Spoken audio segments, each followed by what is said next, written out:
आखिरी इच्छा। नवीन एम्बुलेंस में लेटे लेटे सोचता हुआ पीछे की यादों में चला गया कि मैंने कितनी लड़कियां देखी, लेकिन मुझे तो मीनू ही पसंद आई।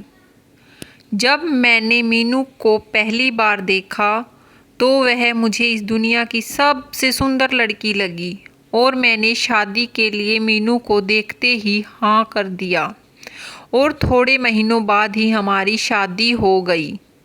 फिर हमने कैसे अपने सपनों का घर बनाया। हम शादी के बाद दोनों कितने खुश थे।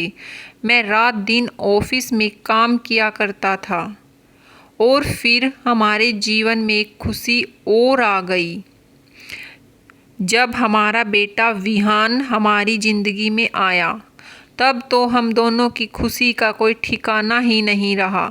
जैसे जैसे हमारी ज़रूरतें ज़्यादा होती गई, मैं उन्हें पूरा करने के लिए और ज़्यादा मेहनत करने लगा और इन सब के बीच मुझे कब सिगरेट और शराब की बुरी लत लग गई, पता ही नहीं चला।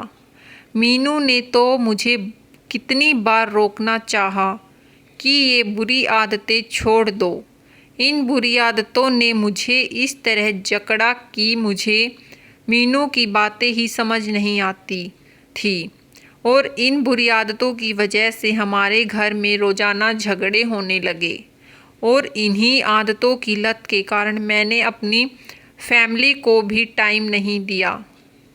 मेरी आदतों से दुखी होकर मीनू और मेरा 4 साल का बेटा एक दिन मुझे छोड़कर अपनी नानी के घर रहने लगे।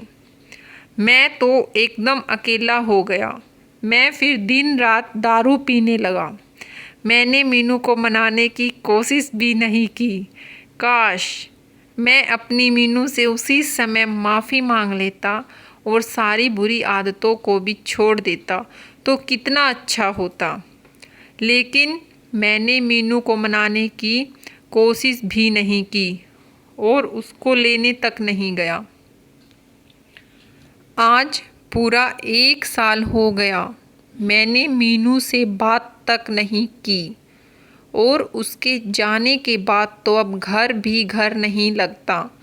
मैंने तो अब शराब और सिगरेट भी छोड़ दी। यह भी मैंने मीनू को नहीं बताया। बस मेरे मन ने कहा, बस नवीन, बहुत हो गया, अब अपनी मीनू को अकेले मत छोड़। और मैंने अपने मन की सुनी।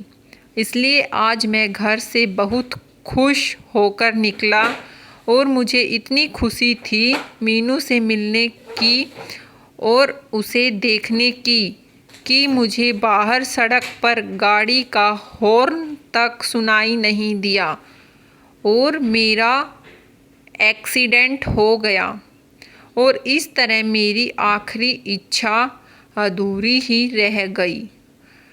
अब तो मेरी सासें भी मेरा साथ छोड़ रही हैं। काश मेरी मीनू से मिलने की आखिरी इच्छा पूरी हो जाती।